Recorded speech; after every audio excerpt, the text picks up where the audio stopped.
Slope का formula हमने किया था, it is tan of the angle which the line makes with x axis.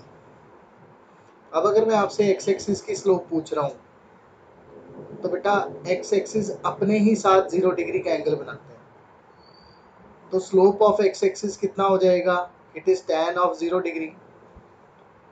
tan 0 की value बेटा 0 होती है, तो slope of x axis is always 0। ऐसे ही अगर मैं आपसे पूछूं वाई एक्सिस का स्लोप क्या होगा, तो वाई एक्सिस कितना एंगल बनाता है एक्स एक्सिस के साथ, वाई एक्सिस एक्स एक्सिस के साथ 90 डिग्री का एंगल बनाता है। तो अगर मुझे वाई एक्सिस की स्लोप चाहिए तो that will be tan of 90 degree, यानी नॉट डिफाइंड। ऐसे ही अगर लाइंस पैरेलल हो तो स्लोप्स इक्वल होती हैं। तो अगर एक्स एक्सिस की स्लोप 0 है तो इसके पैरेलल हर लाइन की स्लोप 0 होगी। If a line is parallel to x-axis, or we call it horizontal line, horizontal line, this is called as horizontal line, her horizontal line की slope 0 होगी। ऐसे ही अगर y axis की slope not defined है तो हर vertical line की slope भी not defined होगी। Every line parallel to y axis या vertical line, every vertical line will have slope not defined। तो हमारा क्वेश्चन यही ऐसा ही है।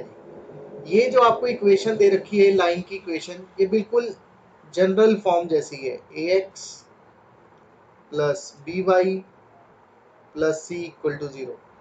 ये k-3 ए का रोल प्ले कर रहे हैं, माइनस ऑफ 4 माइनस के स्क्वायर ये बी का रोल प्ले कर रहा है, और के स्क्वायर माइनस 7k प्लस 6 ये सी का रोल प्ले कर रहा है।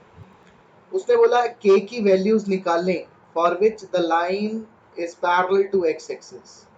अगर line parallel to x axis है तो सबसे पहले तो हम इसकी स्लोप निकाल लेते हैं।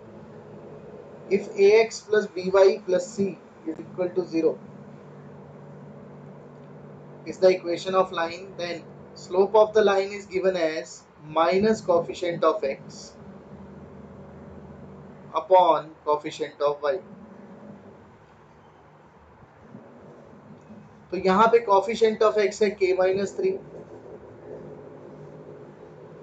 divided by minus of 4 minus k square।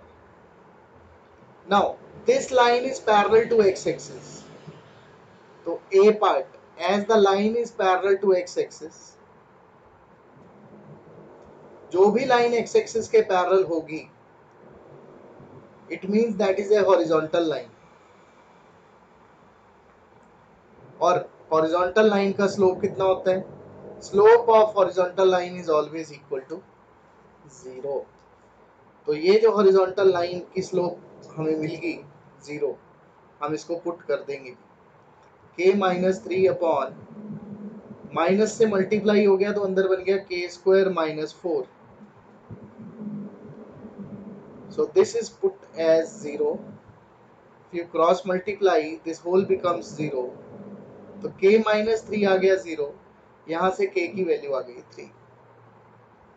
तो ये फर्स्ट पार्ट का आंसर था, if the line is parallel to x axis.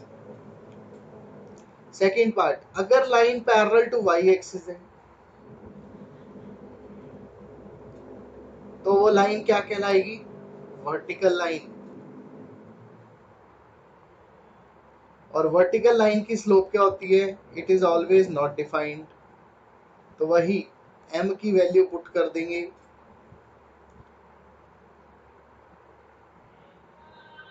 Equal to 1/0। Cross multiply करोगे तो के स्क्वायर माइनस 4 इक्वल टू 0 मिलेगा। के स्क्वायर की वैल्यू मिली 4, यानी के कितना हो सकता है, +-2। ऐसा कौन सा नंबर है जिसका स्क्वायर 4 होगा, वो नंबर 2 भी हो सकता है और वो नंबर -2 भी हो सकता है। Then we have the third part that this line passes through origin। अगर ये लाइन 0 0 से पास कर रही है 0 0 will satisfy the equation of this line. तो हम इस लाइन में 0 0 सेटिस्फाई करा देंगे. So part C, for part C, put x equal to 0 and y equal to 0 in equation of line. क्यों? क्योंकि the line passes through origin. Origin means 0 0. तो x को 0 पुट करोगे सारी टर्म 0 बन गई, y को 0 पुट करोगे ये भी पूरी टर्म 0 बन गई. बचा क्या? k square. We get k square minus 7k plus 6 equal to 0. अगर हम मैं इसको स्प्लिटिंग द मिडिल टर्म से फैक्टर बनाऊं तो minus 6k minus k plus 6 equal to 0. k common आ गया, अंदर आ गया k माइनस 6, देन माइनस 1, अंदर फिर से आ गया k minus 6, k minus 6 common, अंदर आया k माइनस 1 इक्वल टू 0. तो k की दो वैल्यूज आएंगी सर, एक k माइनस 6 इक्वल टू 0 से निकली k इक्वल टू 6, दूसरी k माइनस 1 इक्वल टू 0 से निकली k इक्वल टू 1.